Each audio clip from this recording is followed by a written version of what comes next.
আসসালামু আলাইকুম প্রিয় শিক্ষার্থীরা। তো আমি এখানে জানি যে আমার বেশিরভাগ এখানে স্টুডেন্টরা ভিডিওটা দেখতেছো, তাই আমি বলবো যে আপনাদের স্টুডেন্ট বয়সে একটা স্টুডেন্টের কাজ কি পড়াশোনা করা। তাই আপনাদের এই মূল্যবান সময়টাকে পড়াশোনার কাজে ব্যয় করাই এটাই উত্তম। আপনারা এই পড়াশোনার বয়সে আপনার কোনো রাজনীতি বা পলিটিক্যাল এইসবের বিষয়ে নিজেকে সংযুক্ত করবে না, এসব থেকে বিরত রাখবে। তোমার কাজ হচ্ছে পড়াশোনা করা।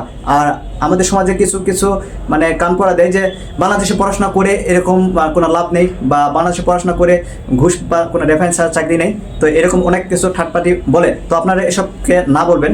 কারণ 24শে আন্দোলন এটাই প্রকাশ করে বা এটাই বলে যে মেধা যার চাকরি তার, এটাই বলে। তাই আপনারা আগে নিজেকে সৎ, যোগ্য এবং নিজের ব্যক্তিত্ব এবং দক্ষ একজন ব্যক্তি তৈরি করুন। ওই জন্য আমি বাংলাতে বললাম। তারপর আপনারা বাংলাতে যারা বুঝতে পারেনি তাদেরকে আমি বলতেছি, আপনি একজন অনেস্ট ক্যারেক্টার এলিজিবল একজন নিজেকে দক্ষ যদি বানাতে পারেন, তাহলে আমার বিশ্বাস আপনি তারপর আপনার রাজনীতিতে যান, বা আপনার কেরিয়ারে যান, বা আপনার জব সেক্টরে যান, বা আপনার বিজনেসে যান, বা আপনি যেখানে যান, আপনি যথেষ্ট সম্মান, ভালোবাসা, শ্রদ্ধা পাবেন। এটা আমি ব্যক্ত রাখি। এবং আমরা রেফারেন্স এবং ঘুষকে না বলি, মেধাভিত্তিক সমাজ গড়ি।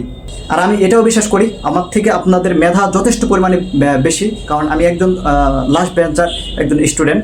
তো আমি চাই যে আমি যেটা করতেছি বর্তমান, আমার থেকে আপনারা ভালো লেভেলে, হাই লেভেলে ভালো কিছু করেন এবং দেশের জন্য, সমাজের জন্য, রাষ্ট্রের জন্য আপনি কল্যাণে যেন আসতে পারেন।